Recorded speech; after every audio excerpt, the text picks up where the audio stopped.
ulama ya ada orang ilmu laduni yang sangat cerdas. Gus Dur lah, Gus Dur. Gus Dur masih sakit.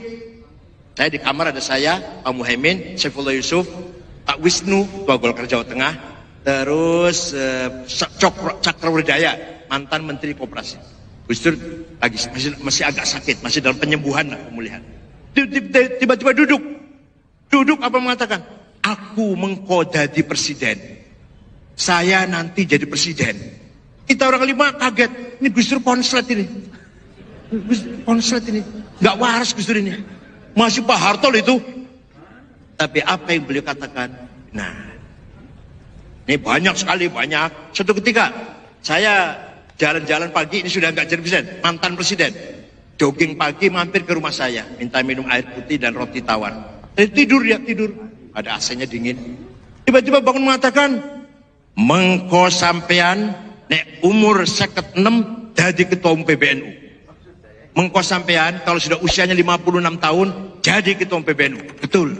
Saya ketua umum PBNU di Makassar, usia saya 56 tahun. Itu Gus Dur itu. Oh banyak kalau Gus saya ceritanya banyak sekali dengan Gus Dur. Jalan-jalan habis sholat Isya, habis sholat di Masjid Nabawi. Jalan cari orang kos-kos, cari ulama yang hebat. Ada ulama lagi ngajar, kitabnya setumpuk, muridnya banyak, jenggotnya panjang, mislah niki Gus, bukan.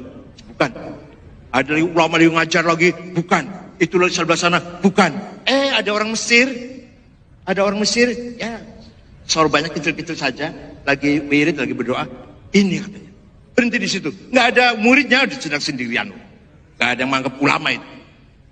Saya mengatakan, saya mengenalkan, padahal beliau juga bisa bahasa Arab, tapi yang disuruh saya. Syekh, Assalamualaikum.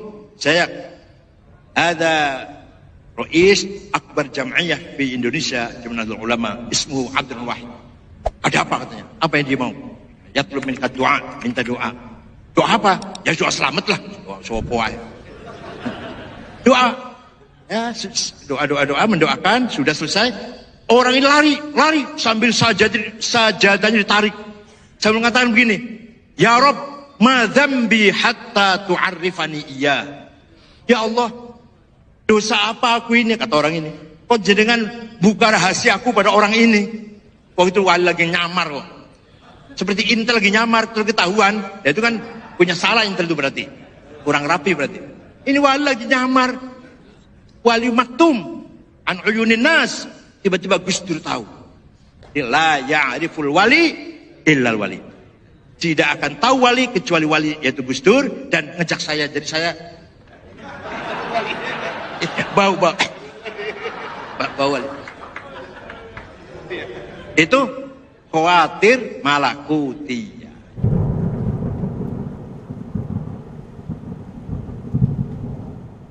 Tidak tahu tentang kisah sejarah Bani Israel, tahu-tahu Allah Subhanahu wa taala turunkan kepada dia kisah Bani Israel, kisah Nabi Yusuf, Nabi Musa. Tidak perlu belajar, kalau nabi iya. Tapi kalau wali, enggak perlu belajar, kasih ilmu siapa ya? Nabi Musa aja mau belajar cari ilmu yang Allah tidak kasih wahyu sama dia mau belajar sampai jalan jauh menuju Nabi Khadir. Nabi Musa aja safar sampai jauh dan siap bersafar puluhan tahun untuk mencari ilmu kepada Khadir. Lihatlah para sahabat belajar. Nabi mengatakan innamal ilmu bita'allum, ilmu dengan belajar. Sahabat sampai ganti-gantian, Umar bin Khattab dengan temannya ganti-gantian, satu hari kerja, satu hari nuntut ilmu. Gimana Ibnu Abbas belajar setengah mati, para sahabat, Abu Hurairah sampai kelaparan, sampai ingin mencatat apa yang disampaikan oleh Nabi SAW, berusaha menghafal. Ini duduk diam-diam tahu semua, ya, tidak usah. Ini dari mana? Enggak logis kan? Kita enggak. Tapi kalau sudah kita bicara sama orang sufi zaman sekarang, oh itu kamu saja enggak ngerti, itu bisa dilogis-logiskan semua. Makanya benar kata Imam Syafi'i, tandir orang seperti ini. Ini banyak di tanah air kita seperti ini. Keyakinan-keyakinan yang menunjukkan kepandiran, menunjukkan Islam mundur seperti ini caranya. Hanya pas sudah tunggu ilmu laduni enggak usah belajar. Ya gimana? Mana itu orang punya ilmu laduni suruh ke sini, mana hafal Quran? Enggak ada, itu omong kosong aja cerita. Sebenarnya bilang kalau mau punya ilmu laduni itu buku dibakar, dimasukkan air kemudian diminum. Nanti ilmunya meresap semua. Tapi katanya nggak boleh buang angin. Kalau buang angin hilang semua nanti.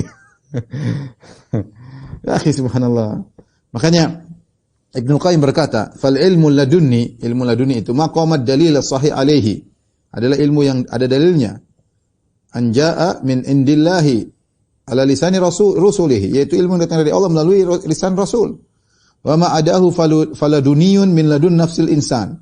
Adapun kalau ilmu selain itu maka itu hanyalah ilmu manusia sendiri dari sisi manusia.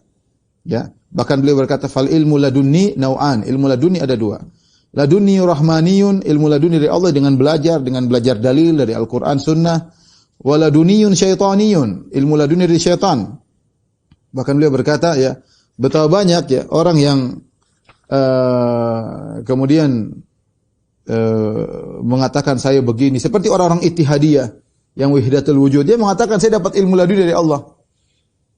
Saya enggak perlu belajar dari Al-Qur'an Sunnah, kalau kalian belajar dari Allah melalui perantara hadis Quran, saya langsung dari Allah ilmu laduni, bersatu dengan Allah dan yang lainnya. Sehingga setiap kesesatan yang mereka lakukan kata mereka ilmu laduni.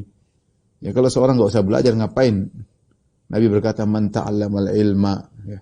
Man salaka tariqan, siapa yang belajar ilmu, siapa yang menempuh jalan. Buat apa itu semua?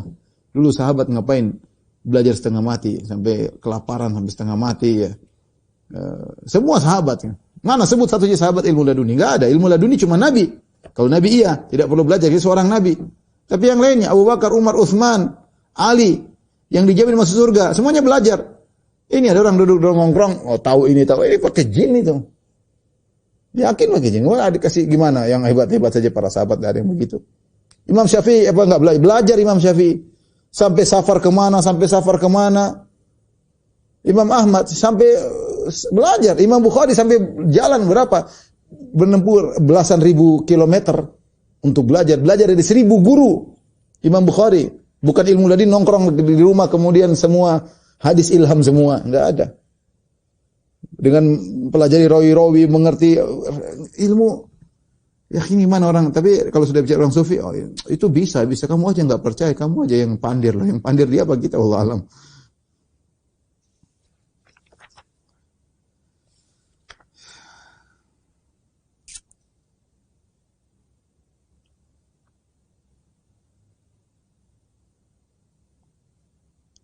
Sama seperti merasa bahwasanya untuk mendapat karomah harus meditasi di kuburan di lewat tengah malam ya. Ini dari mana lagi seperti mau dapat karomah meditasi di kuburan, nongkrong di situ sampai tengah malam. Ini juga dari mana? Apa ada ajaran Islam seperti ini ya? Kita ini sudah ada tokoh-tokoh yang jelas, ada Abu Bakar, ada Umar, ada Utsman, sirah mereka jelas. Kenapa kita khurafat-khurafat yang enggak jelas sanadnya, enggak jelas ceritanya? Lihat Imam Syafi'i, Imam Malik, Imam Abu Hanifah, Imam Ahmad, jelas bagaimana cara mereka menjadi orang soleh. Tidak ada aneh seperti yang ditulis-tulis diyakini oleh orang apa? Orang sufi ya.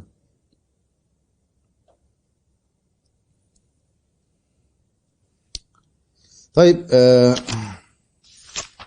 saya akan sebutkan di akhir kitab ini tentang nukilan-nukilan ya, yang menunjukkan ya sebagian sufi di zaman now ya. Contoh ya. Pertama kisah hujan susu ya. Disebutkan ada seorang Habib ya. Dia pergi ke kota Aden. Aden itu di Yaman sana ya. Ketika dia masuk kota Aden dia berkata, "Ya sama," perhatikan.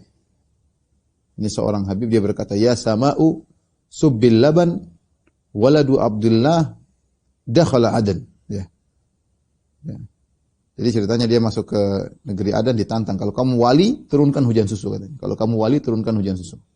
Maka dia bilang kepada langit, "Ya langit, turunkan hujan susu karena anaknya Habib Abdullah akan masuk kota Aden."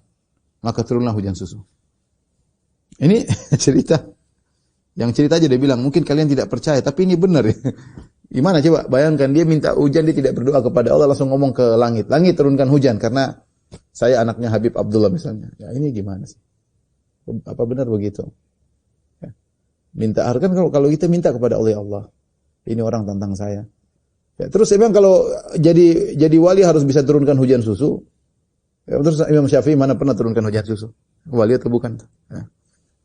Sekarang sini orang sini enggak ada wali satupun, enggak ada yang pernah turunkan hujan susu. Coba cari orang yang ngaku wali sekarang sudah turunkan hujan susu. Tapi ini cerita-cerita gini buat apa gitu? Ya, ini gara-gara dia sampai langit enggak enak sama dia, langit turunkan hujan karena dia adalah putra Habib. Ya. Demikian juga dari sebagian mereka punya keyakinan ya. Abdul Qadir Jailani berkata, wa izzati rabbi inna su'ada wal asqiya la yu'raduna ala aynayya fil lauhil mahfuz. Ya. Kata Abdul Qadir Jailani, sungguh ya demi keperkasaan Rabbku, sungguhnya orang-orang yang masuk surga atau orang masuk neraka sudah dipaparkan di hadapan mataku ya di lauhil mahfuz. Aku bisa lihat langsung mana yang ini, mana yang ini ya. Ini pengakuan dia ya. Kita tidak bicara tentang Abdul Qadir Jailani, orang soleh, tapi ini orang keyakinan orang terhadap dia. Ngawur ya, seperti ini. Siapa yang tahu mana masuk surga, masuk neraka? Itu rahasia Allah Subhanahu wa taala. Ya. Sampai sebutin oleh seorang habib juga, beredar di YouTube ya. Katanya ada seorang guru dan seorang murid. Muridnya ini diangkat hijabnya. Jadi kalau diangkat hijab maksudnya terbuka hal-hal yang gaib. Sehingga kalau muridnya lihat orang tahu, oh ini penghuni neraka, oh ini penghuni surga. Tercatat mungkin di kepalanya, penghuni surga, penghuni neraka. Subhanallah. Katanya karena dia diangkat hijabnya. Satu hari dia bingung, dia lihat gurunya, kok gurunya tulisannya syaqi di neraka. Ya ini khurafat. Nabi aja tidak tahu seperti itu. Nabi tidak tahu semua orang ini surga atau neraka, Nabi enggak tahu. Ya. Contoh, Allah sebut dalam surat At-Taubah ayat 101, ini firman Allah. Wa mimman haulakum minal a'rabi munafiquna wa min ahlil madinati maradu 'alan nifaqi la ta'lamuhum nahnu na'lamuhum. Di antara orang Arab Badui yang di sekelilingmu itu ada orang-orang munafik, dan juga di antara penduduk Madinah ada orang-orang munafik. Mereka keterlaluan dalam kemunafikan mereka, tapi kamu Muhammad tidak mengetahui mereka dan kami mengetahui. Jadi tidak semua orang munafik Nabi tahu. Kalau Nabi bisa lihat semua ini celaka, Nabi akan tahu ini munafik. Salat tapi tulisannya di neraka. Ini sementara ini Habib cerita ada orang tahu lihat gurunya tulisan, lihat setiap lihat orang neraka, surga karena hijab diangkat. Dari mana khurafatnya? Kalau kita sih ini cerita pandir, tapi ya kita kalau nggak percaya nanti dibilang kita yang aneh-aneh. Ini cerita dari mana seperti ini? Nabi tidak tahu.